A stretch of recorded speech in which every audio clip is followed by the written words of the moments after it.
Bonjour Nicolas Daragon. Bonjour. Et bienvenue à la grande interview sur CNews Europe 1. Vous êtes le ministre délégué en charge de la sécurité du quotidien des Français.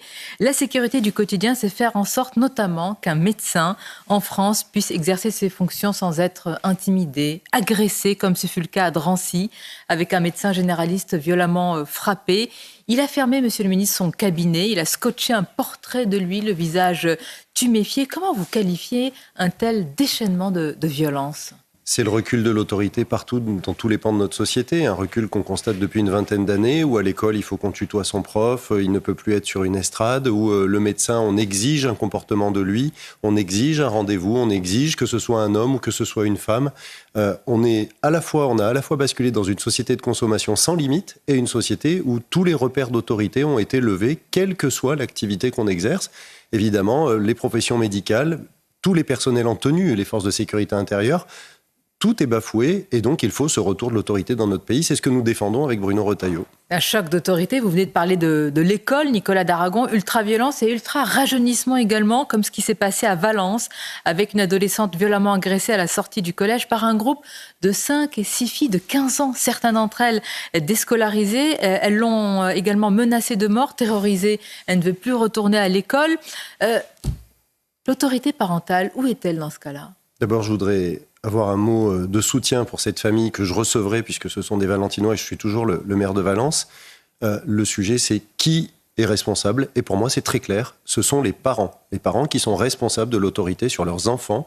Lorsqu'on a des enfants, on assure leur éducation, leur encadrement. On se demande où ils sont, on se demande ce qu'ils font. Et si ce sont des mineurs qui ont 15 ans, elles devraient être à l'école. J'ai voté, moi, en 2020, au conseil municipal, dans ma ville, la suppression des aides aux familles de mineurs délinquants qui n'assument pas l'éducation de leurs enfants. Évidemment que j'appliquerai. Au même titre que chaque fois qu'il y a une condamnation, nous nous intéressons au mode d'hébergement des familles. Si ces familles sont logées par un bailleur public, donc s'ils bénéficient de la solidarité de la commune, eh bien nous résilierons le bail. Ça veut dire que à chaque devoir qui est bafoué, nous devons rappeler que nous sommes au rendez-vous et que l'autorité est appliquée. Et j'espère évidemment que la justice va sévir avec lourdeur. Alors justement, il y a votre volontarisme et puis il y a le volet judiciaire. Est-ce que la suppression ou du moins la révision de l'excuse de minorité est nécessaire et urgente dans ces cas-là ? Bien entendu, on voit le rajeunissement des auteurs, on voit aussi le rajeunissement des victimes malheureusement. Donc nous devons réviser l'excuse de minorité. La baisser, forcément. On doit se conformer aux conventions internationales qui nous contraignent, mais à la fois, on doit être là pour rappeler l'autorité, pour appliquer des sanctions, et on doit cesser de se voiler la face. Les mineurs sont de plus en plus jeunes, de plus en plus délinquants, de plus en plus criminels, des meurtriers. Ils doivent être incarcérés, des mesures doivent être prises. Bruno Retailleau, à juste titre, a même parlé d'encadrement militaire, et je pense qu'il a totalement raison. Au premier délit, il doit y avoir une mise de côté, un encadrement militaire, un rappel des règles pour l'enfant, mais pour la famille aussi, pour les parents. Vous êtes justement particulièrement investi avec Bruno Retailleau, le ministre de l'Intérieur, dans la lutte contre la délinquance du quotidien. Vous avez donné des instructions avec lui au préfet pour élaborer des plans d'action départementaux de restauration de la sécurité du quotidien. Qui ciblez-vous en priorité et qu'allez-vous apprendre que vous ne sachiez déjà ?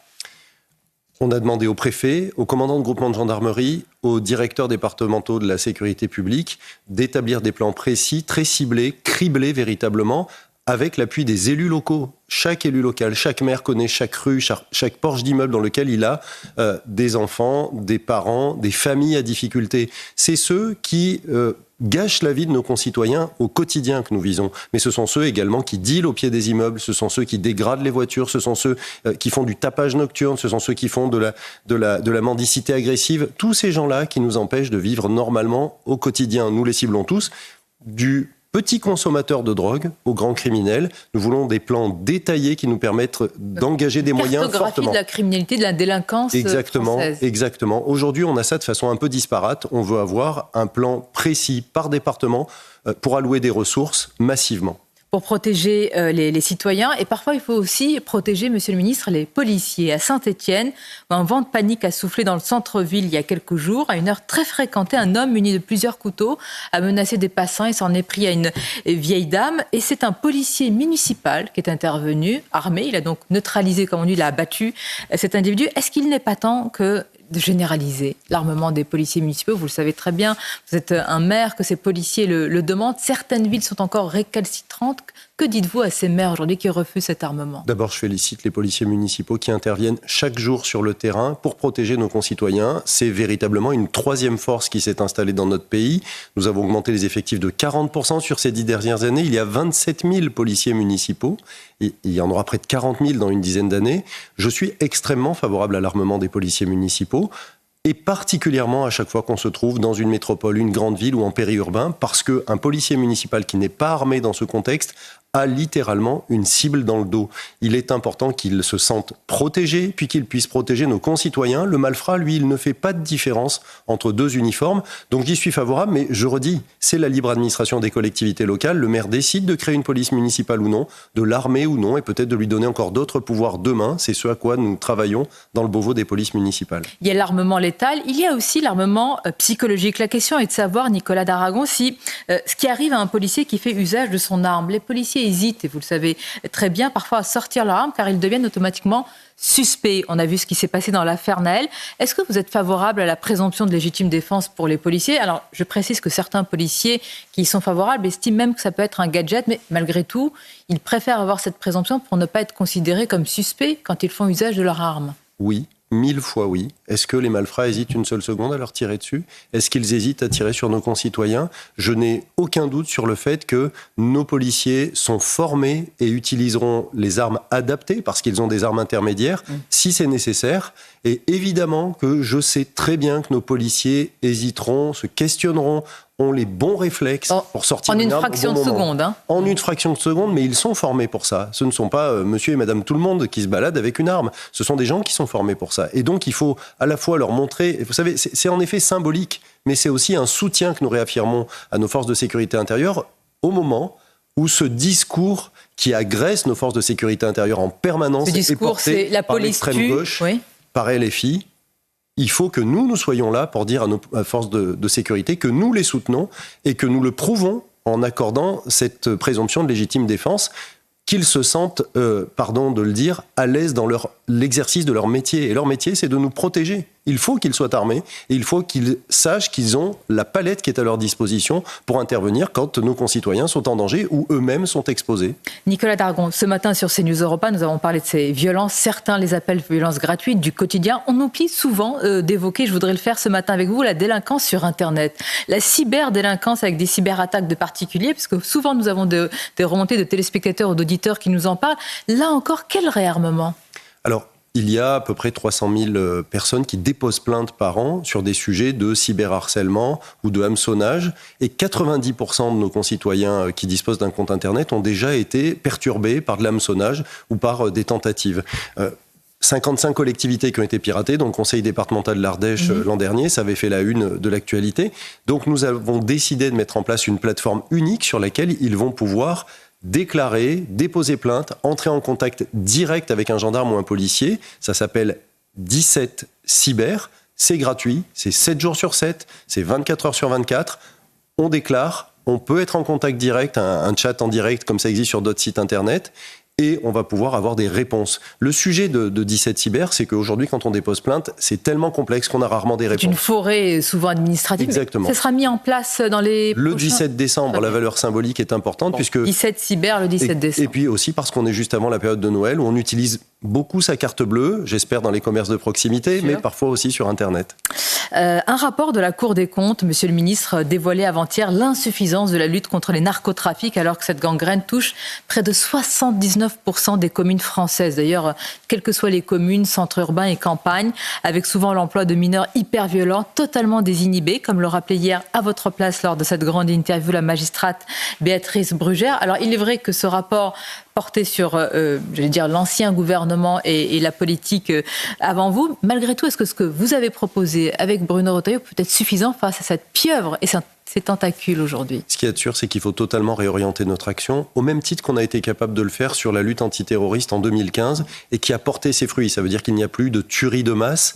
Évidemment, des actes isolés, cela, c'est beaucoup plus difficile. Et donc, le programme qui a été présenté par Bruno Retailleau et le garde des Sceaux permet à la fois, d'évaluer la menace, ce qu'on n'a jamais fait avec réalisme. Et la menace, elle est extrêmement importante. On n'a jamais fait avec réalisme. Mais non, bien sûr. C'est maintenant qu'on se rend compte de la menace des narcotrafics. Le rapport sénatorial, le rapport qui a été établi par un procureur de la République, ces rapports sont excellents et identifient l'ennemi.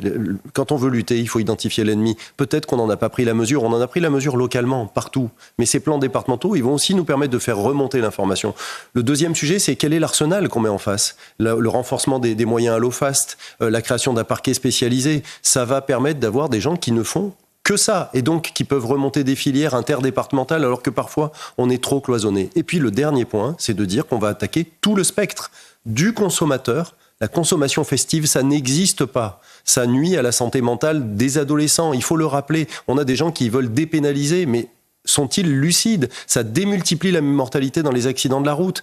De quoi parle-t-on ? Donc, axer notre action sur les consommateurs, pas de consommateurs, pas d'offres, et aller jusqu'au haut du spectre pour les démunir totalement de leur patrimoine systématiquement. Pour comprendre sur un autre plan pourquoi la France a tant de mal à éloigner les clandestins sur son sol, un rapport parlementaire, là encore excellent, de la députée Brigitte Klinkert nous éclaire, Nicolas Daragon, sur la mécanique de l'impuissance publique. Un tiers des étrangers, dit-elle, visés par une OQTF sont originaires du Maghreb.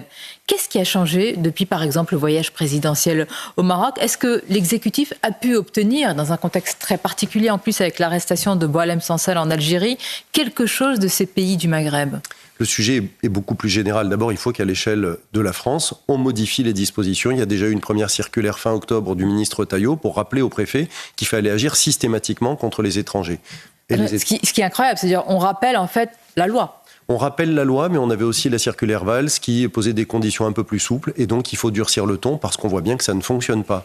À l'échelle européenne, la circulaire d'éloignement, la circulaire retour, elle porte très mal son nom puisqu'elle ne permet pas de raccompagner. On a vu que des pays sociodémocrates comme l'Allemagne, comme le Danemark, sont en train de durcir le ton. Il faut qu'on soit dans la même trajectoire, et ça tombe bien, tous les ministres de l'Intérieur sont d'accord. Et puis il y a le dernier sujet, c'est le plus important. La plupart des OQTF qui ne sont pas réalisés, c'est parce que nous n'obtenons pas de laissez-passer consulaire.